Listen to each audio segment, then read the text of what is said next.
नमस्कार विद्यार्थी मित्रांनो, ज्ञानमहर्षी अकॅडमी या अकॅडमीमध्ये मी कांबळे सर आपले मनपूर्वक स्वागत करतो। विद्यार्थी मित्रो, आज आपण चौथी स्कॉलरशिप या वर्गासाठी आपल्याला काही संख्याच्या प्रकारामधले काही प्रकार आहेत की जे की कन्फ्युजन वाटत असतात, आपल्याला त्याच्यावर थोडीशी अडचण वाटत असते। आणि तो म्हणजे काय तर मूळ संख्या म्हणजे काय, सहमूळ संख्या म्हणजे काय आणि जोडमूळ संख्या म्हणजे काय। तर या तिन्ही संख्याचं आपण आज स्पष्टीकरणासहित विश्लेषण पाहूया। मूळ संख्या कशाला म्हणायचं, सहमूळ संख्या कशाला म्हणायचं आणि जोडमूळ संख्या कशाला म्हणायचं। ओके, ठीक आहे, चला तर मग बघूया आपण कशाला म्हणायचं। तर बेटा, मूळ संख्या म्हणजे काय तर ज्या संख्याला एकने व स्वतःने या दोन संख्यांनी भाग जातो अशा संख्यांना काय म्हणायचं, मूळ संख्या। म्हणजेच काय, उदाहरण पाहूया आपण। समजा 2 याला कशाने भाग जातो रे, एकने भाग जातो, अजून कशाने जातो, दोनने, म्हणजे 1 च्या पाड्यात येते आणि 2 च्या पाड्यात येते। या दोन संख्याच्या पाड्यात येणाऱ्या संख्याला काय म्हणायचं, मूळ संख्या। म्हणजेच मूळ संख्याला किती अवयव असतात, मूळ संख्याला किती अवयव असतात तर 2च अवयव असतात, अशा संख्यांना मूळ संख्या म्हणायचं। मग उदाहरणात बघूया आपण दुसरं 3 या संख्याला कोणकोणत्या संख्याने भाग जातो रे, एकने आणि 3ने, एकने आणि 3ने। तसंच 5 ला कशाने भाग जातो रे, एकने आणि 5ने, एकने आणि 5ने। ओके, तर अशा संख्यांना आपण काय म्हणायचं, मूळ संख्या। मग आता अशा 1 ते 100 मध्ये मूळ संख्या किती आहेत रे आणि कोणकोणत्या मूळ संख्या आहेत तर ते आपण बघायचं असेल तर ते पण बघूया। बघा आता 1 ते 100 मध्ये किती मूळ संख्या आहेत तर आपण ते लगेच लिहून बघूया आपण। 1 ते 100 मध्ये किती मूळ संख्या आहेत तर 1 ते 100 मध्ये टोटल आहेत मूळ संख्या 25। किती आहेत, 25। 1 ते 100 मध्ये किती मूळ संख्या आहेत रे, 25 मूळ संख्या आहेत, 25 मूळ संख्या। मग आता त्या कोणकोणत्या आहेत तर बघा, कोणकोणत्या आहेत त्या मूळ संख्या तर आपण लगेच बघूया इथे 1 मिनिटात। चला, 2 3 5 7 11 13 17 19 23 29 31 37 41 43 47 53 59 61 67 71 73 79 83 89 आणि 97। किती मूळ संख्या झाल्या रे, बघूया आपण किती झाल्या।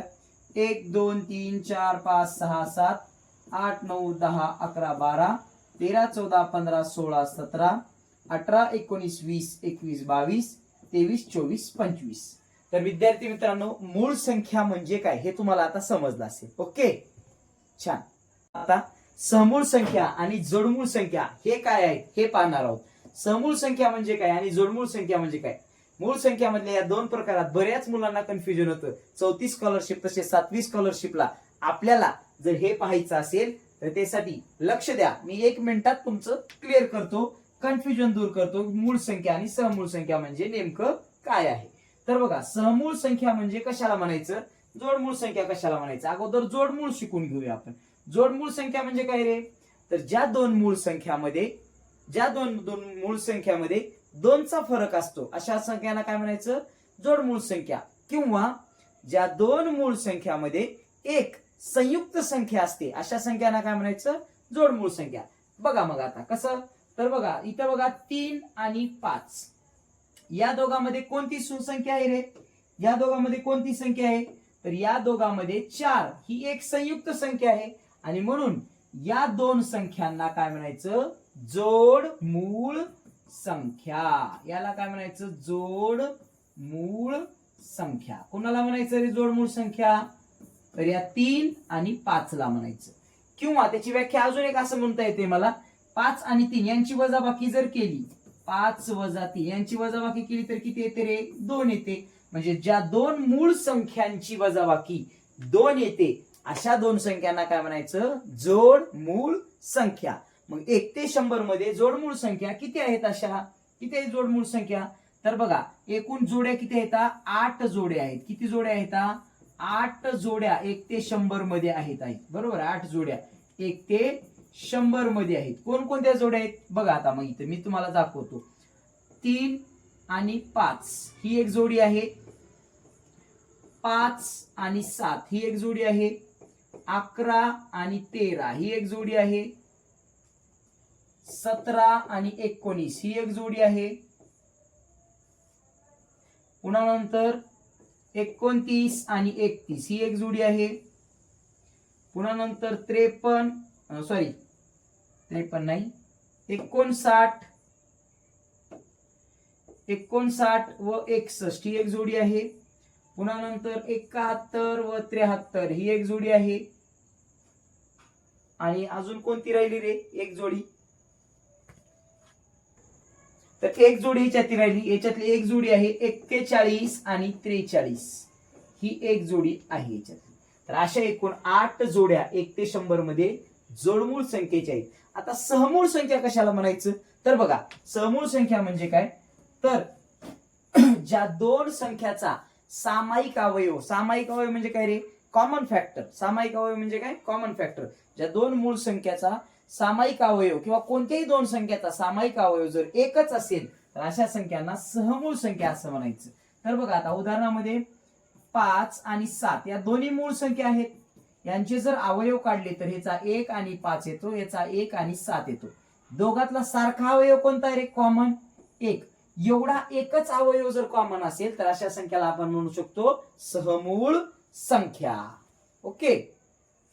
आणि बघा जर समजा आता या दोन मूळ संख्या आहेत, या मूळ संख्या आहेत आणि या दोन सहमूळ संख्या आहेत, पण मूळ संख्या जर नसतील तरी सुद्धा सहमूळ संख्या असतात, हे लक्षात ठेवा बरं का. मूळ संख्या नसतील तरी सहमूळ संख्या असतात. उदाहरणामध्ये समजा घेऊया आपण 12, बरोबर आहे, आणि 12 आणि दुसरी संख्या घेतलो मी 25.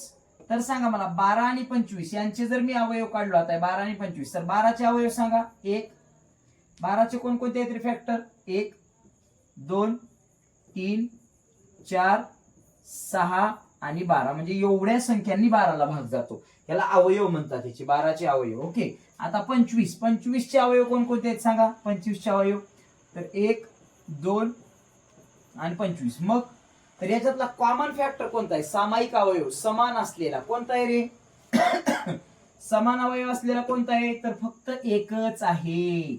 म्हणजेच एक लक्षात घ्या, जर एकच कॉमन फॅक्टर असेल तर याचा अर्थ या दोन संख्या कशा आहेत, सहमूळ संख्या आहेत. आणि जर समजा याचे अवयव एक पेक्षा जास्त जर समान येत असतील तर त्या सहमूळ संख्या नसतात.